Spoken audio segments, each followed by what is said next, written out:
Good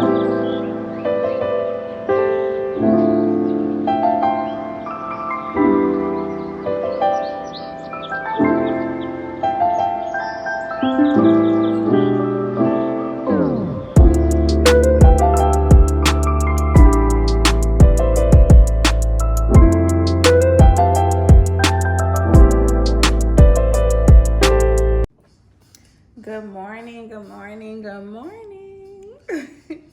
I'm Mia, and I am the creator of Soul Beauty Fitness.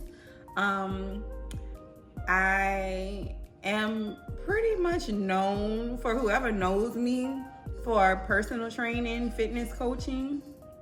But today I thought to do something a little different. So I created me a little YouTube video, and yeah, we're gonna discuss all things soul, beauty, and fitness. So today, one of the things I just want to introduce myself. Let's start there. Let's introduce myself. I am Mia. I'm a registered nurse, and I am a mom of 2 kids. I am also a fitness coach. So I love coaching women. That is my passion. I have taken a little bit of a hiatus though, because just life has just been lifing, you know. So I kind of had to get back in my nursing bag, and that's what I've been doing for the past year or so.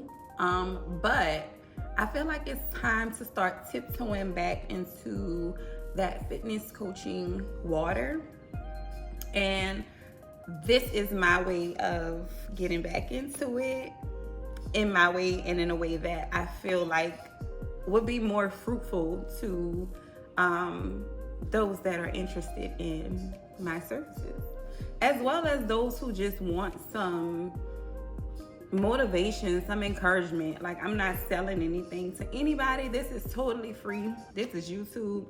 This is probably more so for my entertainment, but for yours also, I hope, because I want to know what you guys have to say. I want comments. I want suggestions, anything that you can suggest. So today, I just thought, we'll do a little natural light, but y'all let me know if the lighting sucks, because I'm new at this, but I think it looks fine. I'm using my windows right now. But one thing I just wanted to touch on today was the topic of body image. I feel like it's pretty much the reason why we decide to get in shape and adopt a healthy lifestyle in the first place is body image.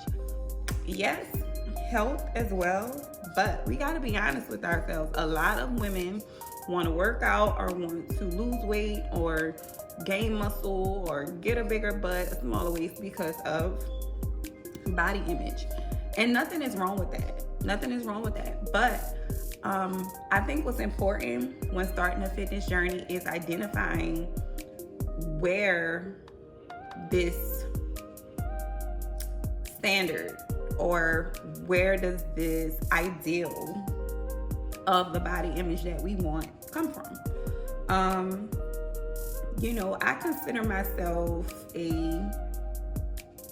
I'm born in 89. Yes, I'm 36 years old, but I consider myself a 90s, growing up in the 90s to 2000s.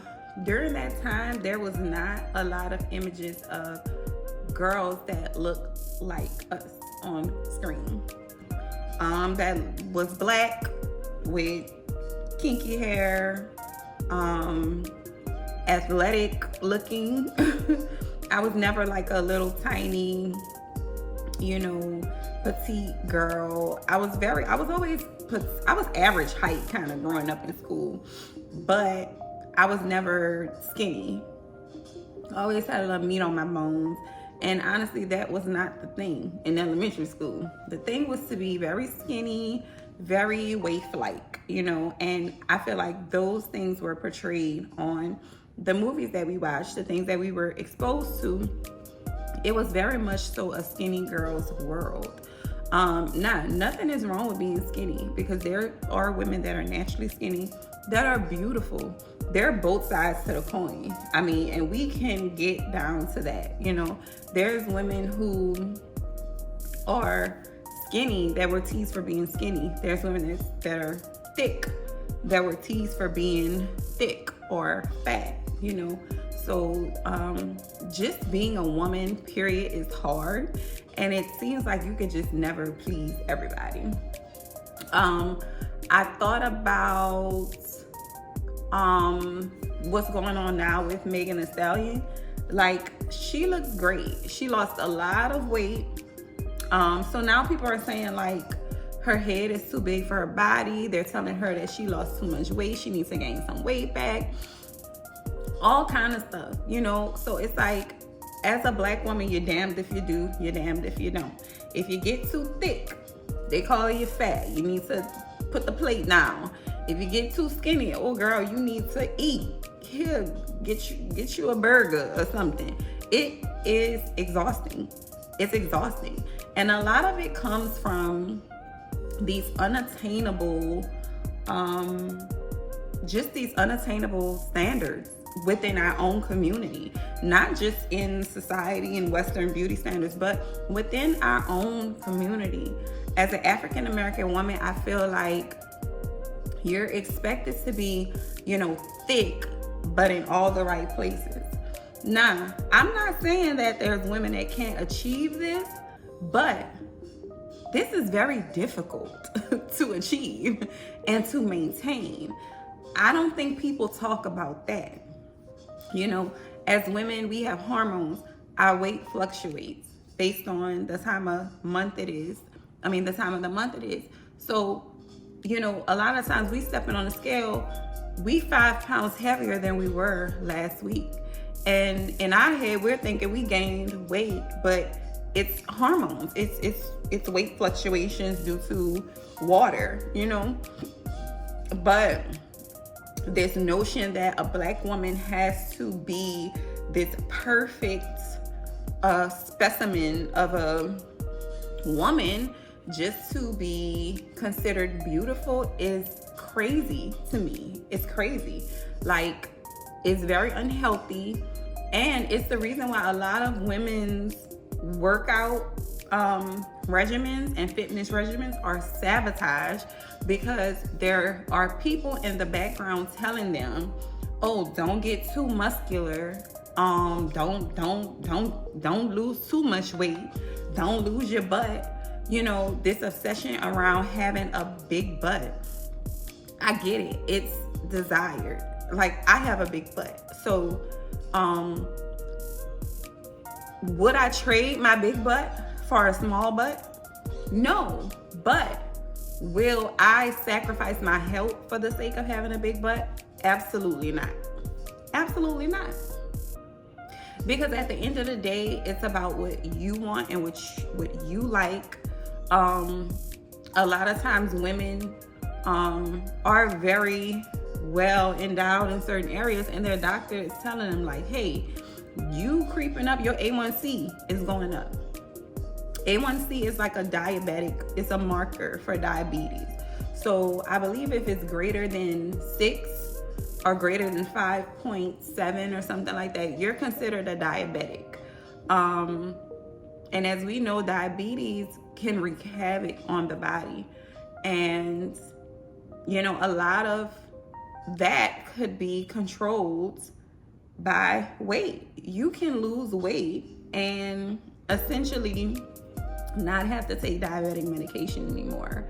But the more weight and the more fat that your body stores, the more you put yourself at risk for diabetes, for heart disease, for all of these different metabolic diseases.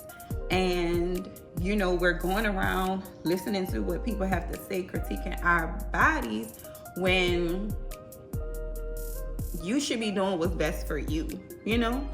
And I know it's easier said than done, because society is a machine. It's a hell of a machine that we're going up against, you know? But I just want Black women specifically to be liberated from the shackles of having a big butt.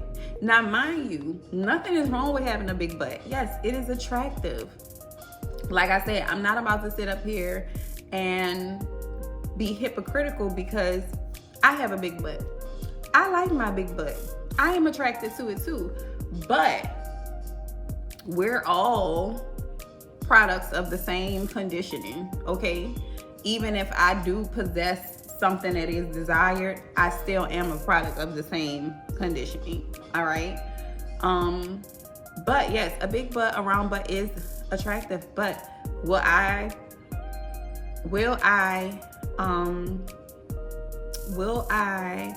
jeopardize my health from it for it? No, and I don't think anybody should.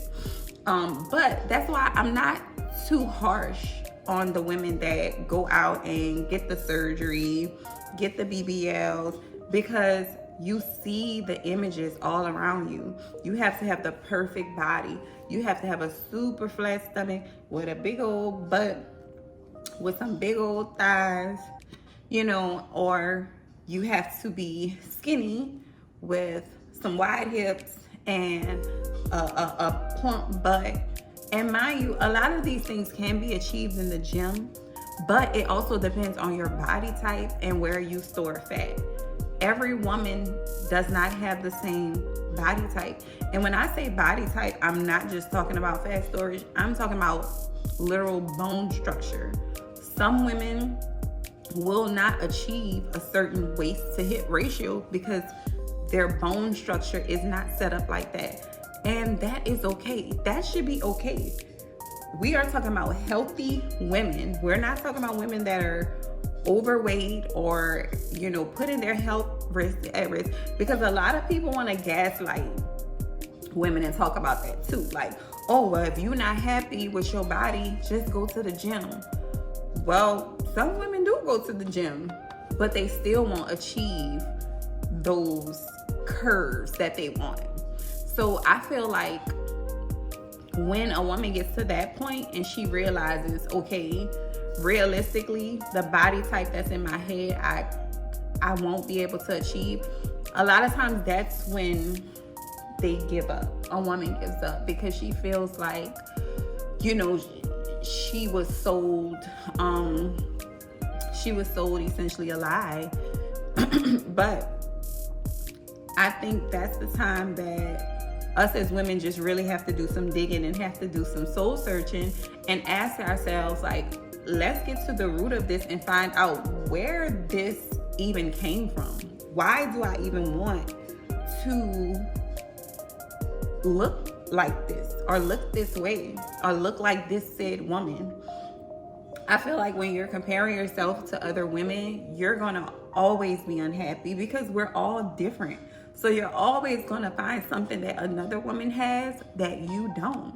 And there's things that you have that another woman doesn't, but we don't usually pay attention to those things. We pay attention to the things we don't have. But I think the thing we have to do is really look within ourselves. And I know this sounds cliche, but you gotta look within and you gotta ask yourself, why am I not happy the way that God made me? You know, and mind you, for those gaslighters, I'm not talking about being overweight. I'm talking about shape. I'm talking about shape. I'm talking about actual structure, bone structure. Yes, you can achieve the illusion of a smaller waist, a bigger butt, a certain waist to hip ratio in the gym, but you can only achieve that to a certain point. At some point, you gotta be happy with yourself or you will never be happy. That's what I'm talking about. So once you get to that point, you gotta realize, like, okay, what is the sole purpose of my body at the end of the day? Is it functioning? Am I in good health? Can I get up out of bed, put my shoes on and go take a walk? Do my arms work? You know, those are all blessings, you know, and at the end of the day, you know, we are beautifully and wonderfully made. So regardless, and you have to believe that first. That's why when I when I was taking clients, I would tell my clients, the first step to your fitness journey should be loving yourself the way you are, not hating yourself. It's okay to not like where you are physically, especially if you feel like you want to change things about yourself, you want to lose weight, you want to gain muscle. It is okay. We got to be realistic. If you're not happy with your body image because you're unhealthy, that's one thing. But in spite of all of that, you still have to love yourself. You still have to tell yourself every day, I am capable. I love myself. My legs are going to do what they're supposed to do. They're here to help me. My arms are here to help me. My muscles are here to function optimally according to the way they were made, the way God made them. I have that, So my body may not be in the best shape it could be right now, but I'm going to love it and I'm going to nurture it so that it does feed back into me, So that's the first step, and you have to stay with that. You can't forget about what your why was about. A lot of times, if your why was about to only achieve a certain look, and that look in your mind, and you have no wiggle room, then a lot of times you're not going to be happy with your fitness journey. You're just not going to be happy. You're going to feel let down. And I've been there before, trust me. And it's easy after that fact to start to develop a certain dysmorphia about yourself because, you just don't even recognize yourself. You had this vision in your head and you don't look like it. And it's kind of like a shocker, And as women too, our weight fluctuates. Even on our journey, it's very hard to stay consistently lean. In fact, it's not realistic for a woman to stay consistently lean. If you do, it takes a lot of work, and best believe it will consume you, and that will be your life. You know what I'm saying? So you have to find some kind of balance. You have to be realistic with yourself, and always remember to love yourself through the journey, and realize that a lot of the way that we view ourselves is through conditioning. It's through conditioning through childhood, through movies, through music videos. Even now, current day, through Instagram, angles, edited pictures, lighting, things like that. We're constantly comparing ourselves to other people, but these people don't even look like this. And if they do, that is fine. But you can look like you, and you can feel good. At the end of the day, the goal is just to feel good about yourself. To look in the mirror and love how you look. And a lot of times that starts within us. It doesn't start with a workout program. It doesn't start with eating right. It starts with something that just wants better for ourselves because we truly love ourselves. And no matter the ups and downs, you have to hold on to that love for yourself. So that's today's video. I'm about to go work out, and I'm gonna show y'all my outfit. So this is a half wig I have on. I'm gonna post the link below, but I love this wig. It's like my hair is out in the front, and then it's like the pieces in the back. And then I'm gonna show y'all my outfit. So my phone died. So now I'm at the gym. This is a little glimpse of my outfit. It's from Nama Clothing. It is like a little top with a shrug and the tights. I'll put the link below.